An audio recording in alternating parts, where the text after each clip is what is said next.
ನಮಸ್ಕಾರ ಎಲ್ಲರಿಗೂ Kannada cook book YouTube ಚಾನೆಲ್ಗೆ ಸ್ವಾಗತ. ಇವತ್ತು ನಾವು ಕರ್ಬೂಜ ಹಣ್ಣನ್ನು ಬಳಸಿಕೊಂಡು ಒಂದು ಒಳ್ಳೆ ಮಿಲ್ಕ್ ಶೇಕ್ ಮಾಡೋದು ಹೇಗೆ ಅಂತ ತಿಳ್ಕೊಳ್ಳೋಣ.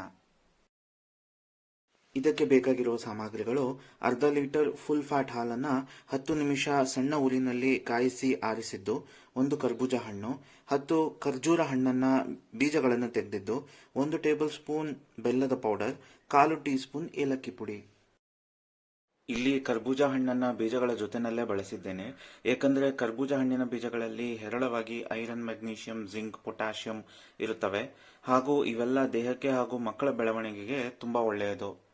ಹಾಗೂ ನಾನು ಈ ಮಿಲ್ಕ್ ಶೇಕ್ ಅನ್ನ ಗ್ರೈಂಡ್ ಮಾಡ್ಕೊಂಡ ನಂತರ ಸೋಸಿಕೊಳ್ಳೋದ್ರಿಂದ ಈ ಬೀಜಗಳ ಮೇಲಿನಲ್ಲಿರುವ ಸಿಪ್ಪೆಗಳು ಫಿಲ್ಟರ್ ಆಗಿ ಬಿಡ್ತವೆ. ಕರ್ಬೂಜ ಹಣ್ಣು ಒಂದು ಸೀಸನಲ್ ಫ್ರೂಟ್.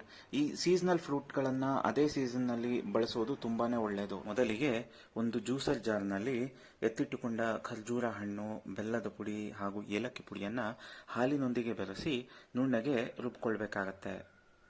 ಹೀಗೆ ಮೊದಲೇ ರುಬ್ಕೊಳ್ಳೋದ್ರಿಂದ ಖರ್ಜೂರ, ಬೆಲ್ಲ ಎಲ್ಲವೂ ಹಾಲಿನೊಂದಿಗೆ ಪೂರ್ತಿಯಾಗಿ ಬೆರೆತು ಹೋಗ್ತವೆ. ಹೀಗೆ ಖರ್ಜೂರ ಹಾಗೂ ಬೆಲ್ಲವನ್ನ ರುಬ್ಕೊಂಡ ನಂತರ ಮಿಕ್ಸಿ ಜಾರಿಗೆ ನಾವು ಎತ್ತಿಟ್ಟುಕೊಂಡ ಕರ್ಬೂಜ ಹಣ್ಣನ್ನ ಸೇರಿಸ್ಕೊಳ್ಳೋಣ.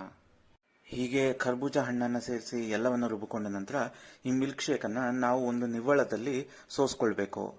ಈ ಸೋಸ್ಕೊಂಡದ್ದನ್ನ ಚಿಲ್ ಮಾಡಿ ಸರ್ವ್ ಮಾಡಿಕೊಂಡ್ರೆ ರುಚಿ ರುಚಿಯಾದ ಕರ್ಬೂಜ ಹಣ್ಣಿನ ಮಿಲ್ಕ್ ಶೇಕ್ ಸವಿಯಲು ಸಿದ್ಧ.